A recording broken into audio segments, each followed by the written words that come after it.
The rich, the powerful, and informed. When they speak of gold, I think we should listen. And the billionaire that I'm about to mention to you in this video is just that. He is speaking very highly and liking gold a lot. And we'll talk about the reasons why in this video as we explore.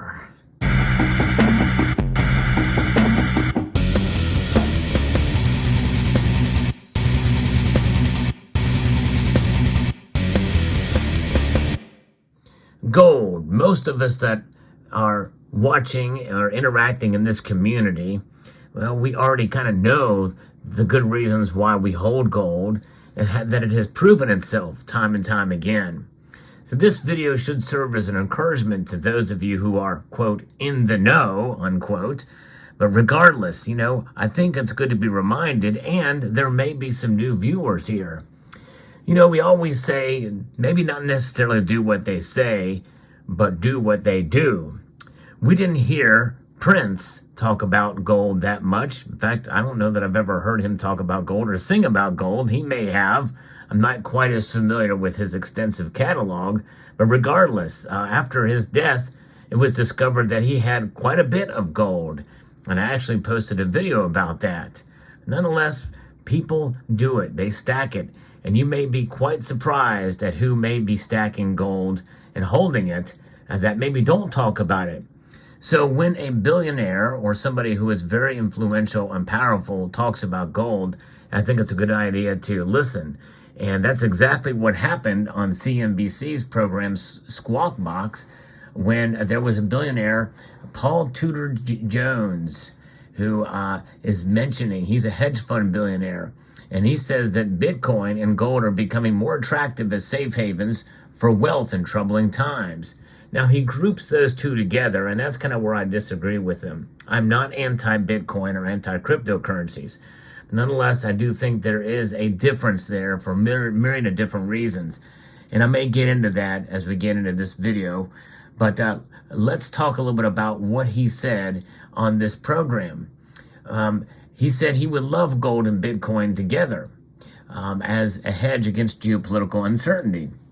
I think they'd probably take on a larger percentage of your portfolio than historically they would, because we're going to go through both a challenging political time here in the United States, and we're going to go through, we've obviously got a geopolitical situation, he said.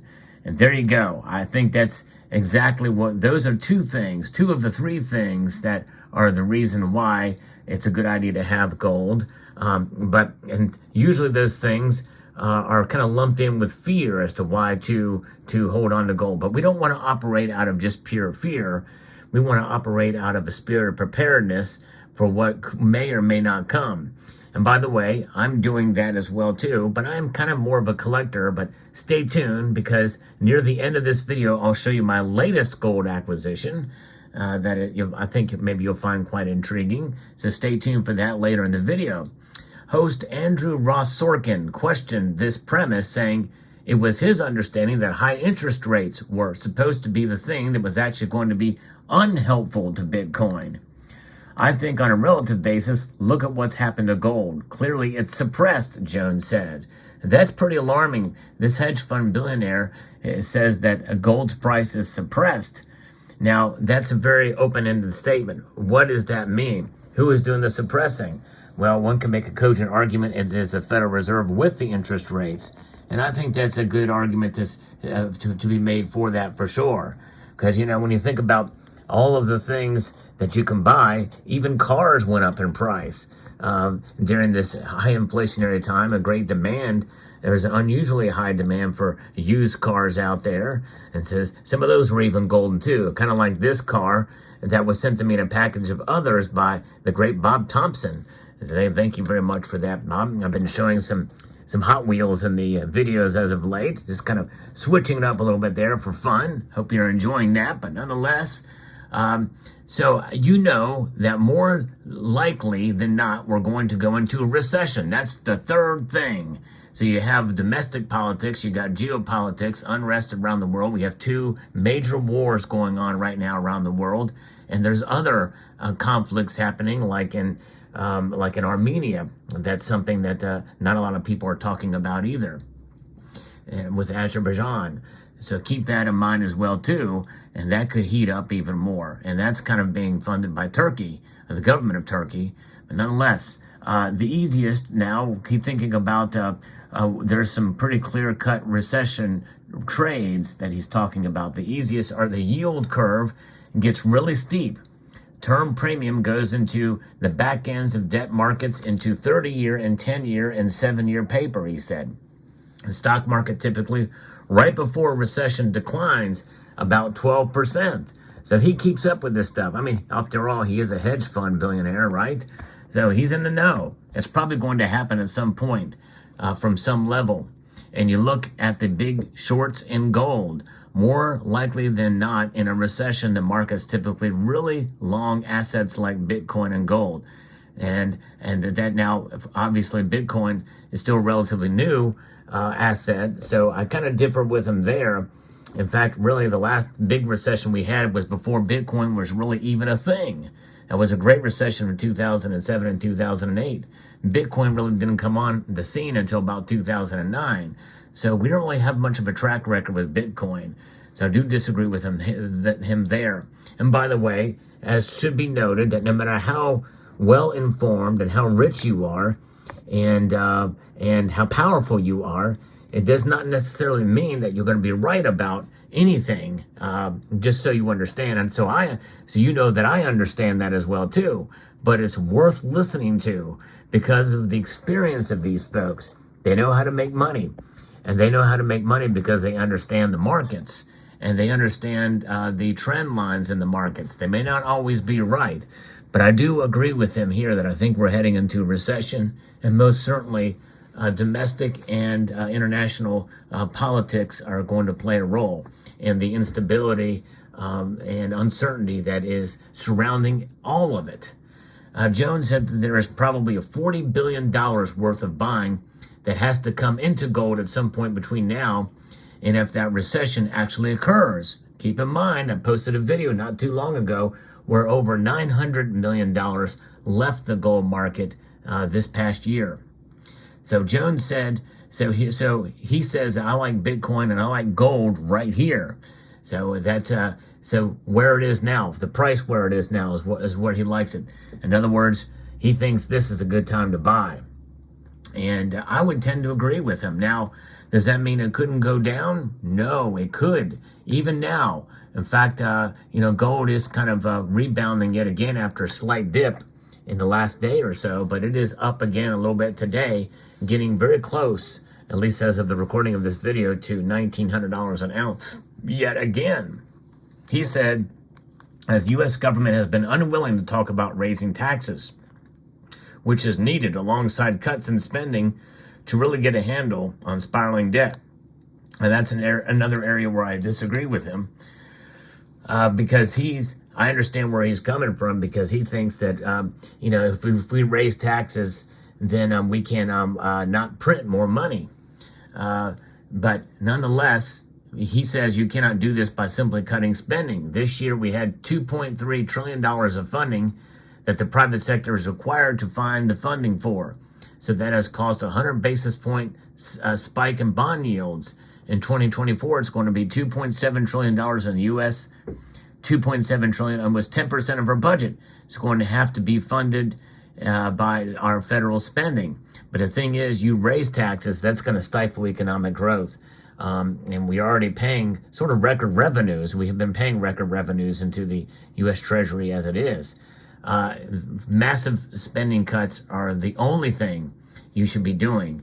And in fact, wholesale cutting whole departments in the federal government, like the Department of Energy, just wipe it out. Department of Education, wipe it out. And the National Endowment for the Arts, gone. Take it out. In fact, you could greatly reduce the IRS by simplifying the tax code to where you practically wouldn't need an IRS. all of those things are sort of pipe dream stuff. Some of the presidential candidates are talking about it, but that's in the primary. Likely not going to happen. But if they were really serious about making it happen, they could do it with no harm, no foul at all to any sector of the of services that are provided, especially entitlements. But nonetheless, we know that's a pipe dream. So the host asked what it means if it doesn't matter what the federal government says at this point, as they've lost control. This is going to be the bond market talking and setting rates, she said. And he said, yes, the bond market, we're probably going to go into a recession sometime in the first quarter of next year, probably because the bond market simply, through supply and demand, is going to deliver more rate hikes because we don't have a clearing price yet for long-term debt. And so those rate hikes are probably going to tip us into recession. And while Jones is bullish on gold and Bitcoin in the face of the approaching recession, Jim Cramer, host of Mad Money, is bearish in the near term and has warned investors to exit the markets. Of course, we know his track record. I don't have to talk about that on this channel. Most understand he's been wrong many times. But nonetheless, I can't go out with gold because gold is not good. I can't go out with Bitcoin because I can't be in something where Mr. Bitcoin is about to go down big. Now, the thing is Bitcoin very well could go down big, and its survivability lasts on not only its faith in the people that have faith into it, but also as to whether or not it will be regulated out of existence. If there's a central bank digital currency that's going to be coming down the pike, and if they're leaning in that direction, especially with Fed now already entrenched, well, that is a real concern that we could see Bitcoin being regulated out of existence, or the talk about it, where it literally could be regulated into a massive dump in price to where people were just going to get out and it would just crash from that point. But very easily could the government do that if they so desired. And I think they're in some ways leaning in that direction anyways. So that's where we sit. Now, where does this leave gold? As separate from Bitcoin is that it has proven itself over thousands of years. So I do agree with Mr. Jones about Bitcoin or about gold for sure, and it's definitely a good thing to keep because it doesn't have an agenda, it doesn't pay dividends, and that's good. It just exists for what it is a stable store of wealth, which is why I purchased another gold coin here as of late, and here it is. Adding it to the stack here. And, why do I do this? Why am I concentrating a little bit more on gold? Because, well, I figured now is the time with my silver stack the way it is, to try to decrease my gold to silver ratio as much as possible, personally, storage and other things. And I really do feel at this point, for as long as I've been stacking, that gold is just a little bit more of a stable store of wealth. So that's why I've added this. But the other thing is, as a collector, because this is a little bit of a premium to this, but really it's not any more than what you would get from the United States Mint, and probably it is still less for a coin that's much more rare. But I'm kind of looking at a collection of these wedge-tailed eagles that I really like. Why? Because it's the first time that a U.S. Mint engraver has gone over to another established mint to create a very beautiful eagle. That's John Mercanti, who is known for the wedge-tailed eagle, or known for the American silver eagle from 1986 to 2021, and now he has this, the wedge-tailed eagle, and for 2 years he had this design in 2014 and 2015. So this is the first year that he had the wedge-tailed eagle. This is a high-relief gold coin, and I've got another one in a slab here, the 1 ounce variety. But nonetheless, thought I'd add that in there, and because I really do think I believe in gold, and it's a beautiful metal, and I do think it's a little bit more of a stable store of wealth. It doesn't fluctuate as much as silver, much lower premiums, and even this piece, if I was to buy the same amount, equated out to the gold to silver ratio, I would still come out ahead with this collectible gold coin than I would rock bottom silver, silver in kilo bars or what have you, I think. So that's kind of why I'm doing it. Plus, it's pack a little bit more wealth in a small package. It's not easy to buy gold. I understand that. I did put out a challenge, and I think it's a good idea for every silver stacker to have at least 1 ounce of gold in a 1 ounce variety. There's nothing like feeling that full ounce in your hand. So I still think it's something you should consider. Not abandoning silver. I'm not saying that we should abandon silver, that stacker should abandon silver, but diversify a little bit and have a stable store of value there. Let me know what your thoughts are in the comment section down below. Hope you found this video informative, insightful, and educational. I would like to extend a multitude of gratitude to each and every one of you for watching and encourage you to please rate, share, comment, and subscribe.